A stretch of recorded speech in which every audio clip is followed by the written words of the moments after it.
गुज़िश्ता रोज़ 6 अफराद का कत्ल करने वाले मुलजिम की सेल्फी वीडियो आज सामने आ गई। 6 अफराद के कत्ल केस में एक अहम पेशरफ्त सामने आई है। पुलिस को मुलजिम राजकुमार के मोबाइल फ़ोन से एक सेल्फी वीडियो मिली है जो मुबैना तौर पर कत्ल से एक दिन पहले रिकॉर्ड की गई थी। वीडियो में मुलजिम ने दावा किया है कि वो एक लड़की पर भरोसा करके हर तरह का धोखा खा गया, कर्ज़ों में डूब गया और ज़िंदगी से मायूस हो चुका था। पुलिस के मुताबिक मोबाइल फ़ोन से मिलने वाली वीडियो की रिकॉर्डिंग की तारीख तकरीबन 10 जुलाई बताई जा रही है, जिसकी बुनियाद पर अंदाज़ा लगाया जा रहा है कि ये वीडियो कत्ल की वारदात से एक दिन पहले बनाई गई होगी। पुलिस मामले की मज़ीद तहक़ीक़ात में मसरूफ़ है।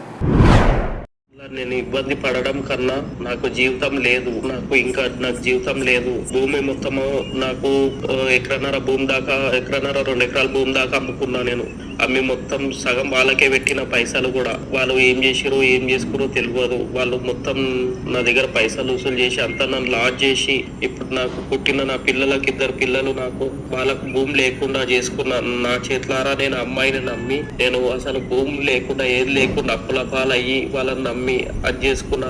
లాస్ట్ కి నా మీద కేసు పెట్టి నన్ను జైలుకు పంపాలని చూస్తారు. దాంతో నన్ను ఇంత మోసం చేసినందుకు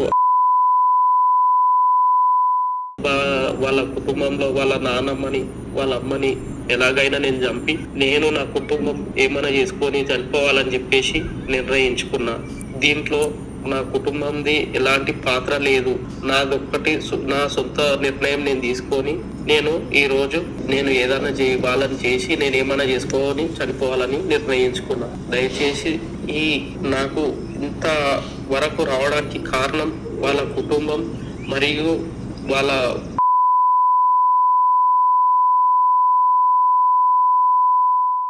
వీళ్ళు నలుగురు కారణం. నా చావుకి వాళ్ళ చావుకి అందరికీ కారణం వీళ్ళే. కాబట్టి వీళ్ళ మీద మేము చనిపోతే వీళ్ళ మీద చర్యలు తీసుకోవాలని కోరుతున్నాను. ఇంకోటి, ఒకవేళ నేను నా కుటుంబం చనిపోతే నాకు భూమి గుట్ట లేదు కాబట్టి ఎలాంటి నా తల్లిదండ్రులకు ఉన్న భూమిలో పెట్టొద్దని నన్ను మా కుటుంబం అందరు నలుగురిని అనాథల లాగా శ్మశాన వాటికల్లో మమ్మలను కాల్ చేయాలని తెలియజేస్తున్నాను. నాకు ఎలాంటి ఫ్యామిలీ మరియు ఎవ్వరూ లేరు. నేను చేసుకున్న తప్పుకు నేను కూరుస్తున్నా.